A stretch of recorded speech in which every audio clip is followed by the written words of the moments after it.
මේ ආපදාව සිදු වෙච්ච වෙලාවේ රටේ ඉන්න සියලුම ජනතාව රාජ්‍ය ආයතන පෞද්ගලික ආයතන රටේ ජනතාව පුරවැසියන් ආගමික සංස්ථාවන් මේ සියලු දෙනාම එකතු වෙලා රටක් වශයෙන් හිතලා වැඩ කටයුතු කරා රටේ විපතටපත් වෙච්ච ජනතාවට උදව් කරා. අපි මතක් කරන්න කැමතියි මෙන්න මේ කියන සමගිය අපි මේ ආපදාවේදී විපතේදී දැක්ක මේ සමගිය මේ එකමුතුකම අපිට අවශ්‍යයි රටක් ඉස්සරහට ශක්තිමත්ව ගොඩනගන්න.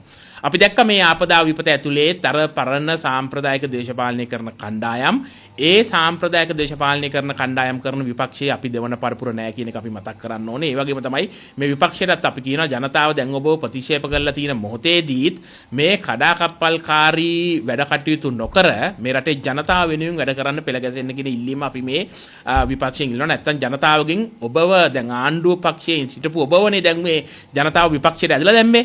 දැන් තව ටික දවසකින් ඔබව විපක්ෂයනුත් එළියට ඇදලා දාන්න පුළුවන් මේ රටේ මේ ජනතාව. ඉතින් ඒ නිසා අපි කියනවා මානව ප්‍රේමය මූලික කරගෙන මේ කඩාකප්පල්කාරී වැඩ කරන්නේ නැතුව රටේ ජනතාව වෙනුවෙන් පොදුවේ වැඩ කරන්න කියලා. ඒ වගේම තමයි අපි ආණ්ඩුවටත් මතක් කරනවා කරුණා කරලා මේ ආබාධයක් විපතක් මේ රටට වෙලා තියෙන මොහොතේ සමස්තයක් වශයෙන් හිතලා සියලු දෙනාගේම සහයෝගය අරගෙන එකමුතුව වැඩ කරන්න කියලා විපක්ෂ නායකතුමා වේවා කවුරු හරි වේවා ආධාරයක් උපකාරයක් කරනකොට ඒව අවඤ්ඤාවෙන් බැහැර කරන්නේ නැතුව ඒ හැම දෙනාගේම හයිය ශක්තිය එකතු කරගෙන රටක් වශයෙන් ඉස්සරහට යන්න අවශ්‍ය වැඩ පිළිවෙල ක්‍රියාත්මක කරන්න කියලා අපි මේ ආණ්ඩුවටත් කියන්න කැමතියි.